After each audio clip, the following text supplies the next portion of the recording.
Yeah, this is day 2, like over 2 weeks later. But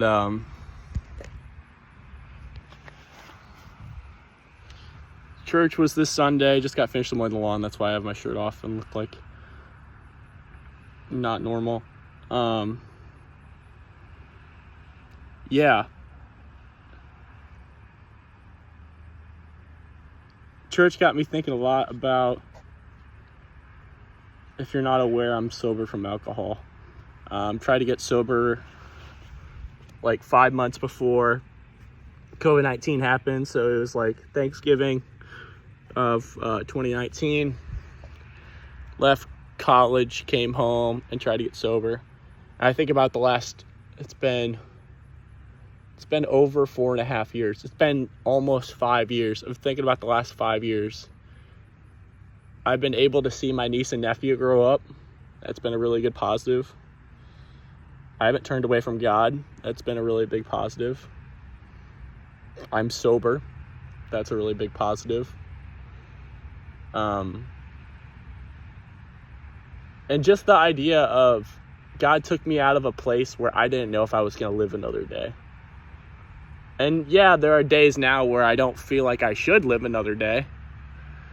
I don't feel like I deserve that. And it's not even about deserving. It's like what feels right. You know how you wake up and you're like, what do I want to do today? When you wake up with the idea of,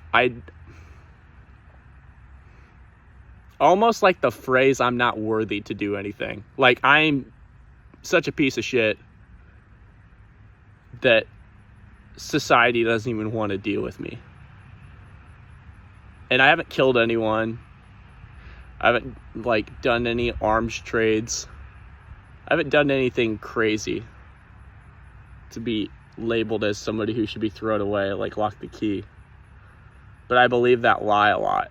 And it's sad that I believe that lie, because God has brought me back here, healed me and sobered me up and healed me from alcohol.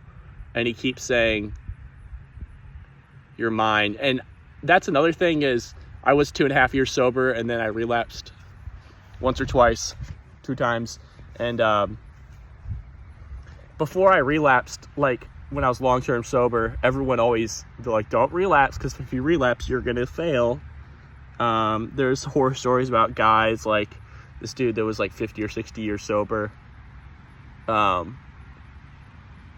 drunk and lit himself on fire inside his house. So there's like this fear-mongering aspect of that. And I want to, the Holy Spirit really looks at those relapses and says, see, it's been 2 months since you last drank. See, it was almost a year before you drank the time before. You're way stronger than you used to be. My average used to be like a couple of relapses a week. That was like my average. So if I go back in the last 5 to 6, if I go back the last 7 years, the last 6 years, 7 years of attempting to fix alcohol to where I am now, the numbers are in my, on my side. Their numbers are on God's side. Like, God is doing something in my life. So I can't believe the lie that just because I relapse that I'm a failure. And yes, my sin is a failure, but I'm not a failure. NF has a song and he says, I make mistakes, but don't call me a mistake. That's how I need to look at myself. I make mistakes, but I'm not a mistake. And also just every day, I'm still living. Every day that you live is another opportunity to, what do they say, seize the day. I saw some people at church that were really encouraging to me, and it's just crazy to think about that.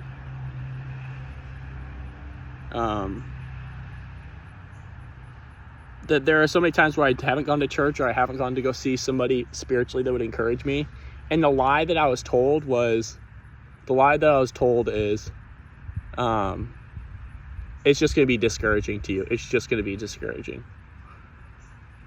And when I come away from church and I'm really encouraged, holy shit, this shows me how much of a liar Satan is and how much I've believed and been deceived by that lie. So don't be deceived by the lie.